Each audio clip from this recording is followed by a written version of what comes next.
এটা কি কোরআন, এটা আল্লাহ। পরে এটা মাটিতে রেখে জুতাই দেওয়া 5-7টা বাড়ি দিছে।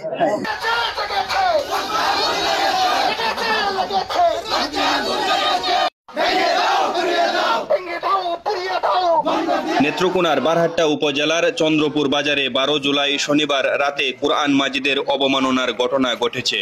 সেই প্রতিবাদে রবিবার উপজেলার তৌহিদি জনতা চন্দ্রপুর গেইরা বাজারে এক বিক্ষোভ মিছিল করেছে এবং আগামী 24 ঘন্টার ভিতর হাবিবুর বেগম ও নাজমা আক্তারকে গ্রেপ্তারের দাবি জানিয়েছে। যারা এই নাজমা হাবিবুরকে ইন্ধন দিয়েছে এবং সহযোগিতা করেছে, আগামী 24 ঘন্টার ভিতরে আইনের আওতায় আনতে হবে। সিন্দাইনের ভিতরে যদি কোনো বন্ধ কুরআন এবং রাসূলের বিরুদ্ধে কথা বলে, তার বিরুদ্ধে অ্যাকশন নেওয়ার জন্য আমরা প্রস্তুতি হয়ে থাকি।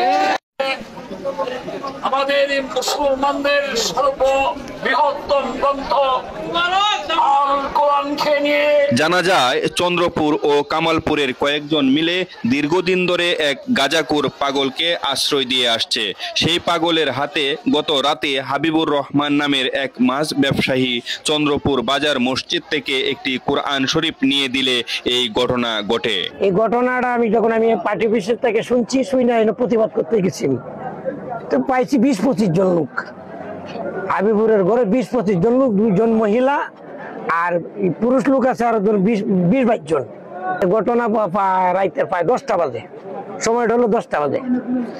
এইখানে বেগমের ঘর এই ফকির 10-12 দিন ধরিয়া মানে 30-35টা মানে লুঙ্গি দিছে। উনি ল্যাংড়া থাকে, বুঝছেন এই বিষয়টা। ওই যে মসজিদ থেকে কোরআন শরীফ নিয়ে পরে ওই হাবিবুরের ক্যাশের উপরে রাখছে। ক্যাশের উপরে রাখলে পরে ওই ফকিরে কইতাছে এটা নিচে রাখতে হইব। কইছে এটা কি কোরআন, এটা আল্লাহ। পরে এটা মাটিতে রেখে জুতাই দেওয়া 5-7টা বাড়ি দিছে কোরআন শরীফ বাড়ি দিয়ে কোরআনের উপরে সে মনে করেন দাঁড়া একা রয়ে রয়েছে। তো আমি শুনে কিন্তু মনে করি আমি দৌড়িয়া গেলাম, গেলে পরে দেন চিতুর ভাঙ্গ হয়ে গেছে সমস্ত লোকজন। কারণ আমি প্রতিবাদ করতে গিয়েও মনে করুন আমার এখানে অনেক লাঞ্ছিত হয়ে গেছি। হাবিবুর যেমন আর কি ব্যবসা প্রতিষ্ঠান আছে, হ্যাঁ মাছের আড়তের মালিক। আর এটার মেন নায়ক হইলো বেগম নাজমা এবং এই উনার স্বামী দুঃখু ফকির, উনিও ধরেন এই ওই মাদক ব্যবসার সাথে জড়িত।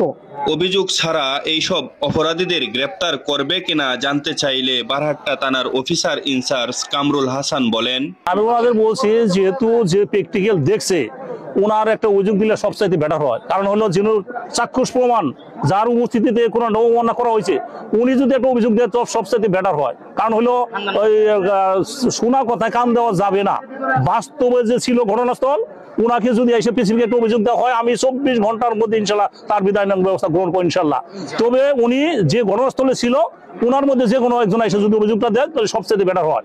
তবু আমি ওনাদের মধ্যে একটা আহ্বান করবো যে উনি যারা ঘটনাস্থল ছিল ওনার এসে একটা অভিযোগ দেখ, অভিযোগের প্রেক্ষিতে আমি 24 ঘন্টার মধ্যে ইনশাল্লাহ আইনানুগ ব্যবস্থা ব্যবস্থা নিব ইনশাল্লাহ, এবং তাদেরকে গ্রেপ্তার আইনের আওতায় নিয়ে আসবো।